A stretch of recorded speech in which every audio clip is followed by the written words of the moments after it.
हाँ, नमस्कार। मेरा नाम उमा शर्मा है और मेरी उम्र 60 साल की है। मैं एक हाउसवाइफ हूँ और मेरे बच्चे वेल सेटल्ड हैं। 60 साल की उम्र में मैं अपना बिज़नेस शुरू कर रही हूँ। पिछले 2-3 महीनों में कोरोना की वजह से मैंने जो है अपनी एक्टिविटीज़ कम कर दी थी, क्योंकि हमारे शहर में जो है कोरोना बहुत फैला हुआ था, पर मैं अपने काम पर वर्क कर रही थी। मुझे ये जानने में आया है कि अगर हम कोई खाने की प्रोडक्ट मार्केट में लेके आते हैं तो उसके लिए फसाई सर्टिफिकेट लेना बड़ा ज़रूरी होता है, जो कि मिनिस्ट्री ऑफ हेल्थ के अंडर आता है।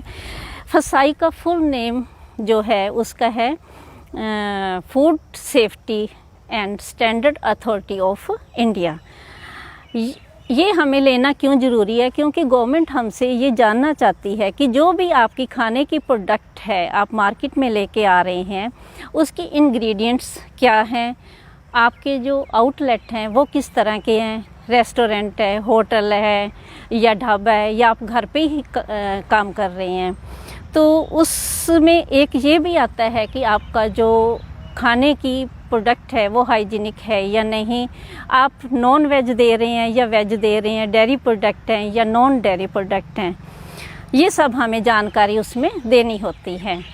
एक बात और भी है कि कई बार लोग कह देते हैं कि हमें इसका फसाई सर्टिफिकेट लेने की ज़रूरत नहीं है। जब हम इनिशियल स्टेट पर हैं तो हमें ये लेने की कोई ज़रूरत नहीं है, पर मैं ये कहती हूँ कि हमें यह इग्नोर नहीं करना चाहिए, क्योंकि अगर हम इसे इग्नोर कर देते हैं और गवर्नमेंट की तरफ से हम जहाँ काम कर रहे हैं उस जगह इंस्पेक्शन हो जाती है तो हमें उसका जो है दंड देना पड़ता है। तो 5 लाख जुर्माना भी हो सकता है, जेल भी हो सकती है, और कई बार होता है कि जेल भी होती है और जुर्माना भी लगता है।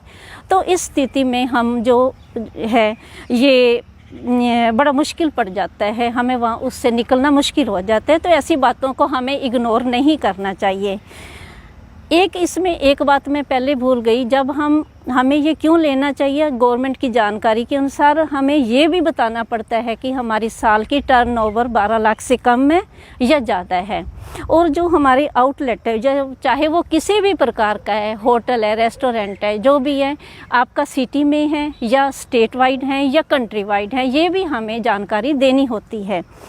ये सर्टिफिकेट जो हमें लेना होता है ये इतना मुश्किल नहीं है, इसकी फ़ीस भी बहुत कम है और ये ऑनलाइन भी हो जाता है, तो ये बहुत इजी वर्क है। तो अगली वीडियो में मैं आपको ये बताऊंगी कि हमने इसको अप्लाई कैसे करना है, इसका सारा जो है प्रोसेस मैं अगली वीडियो में आपको ये जानकारी दूंगी। धन्यवाद, थैंक यू।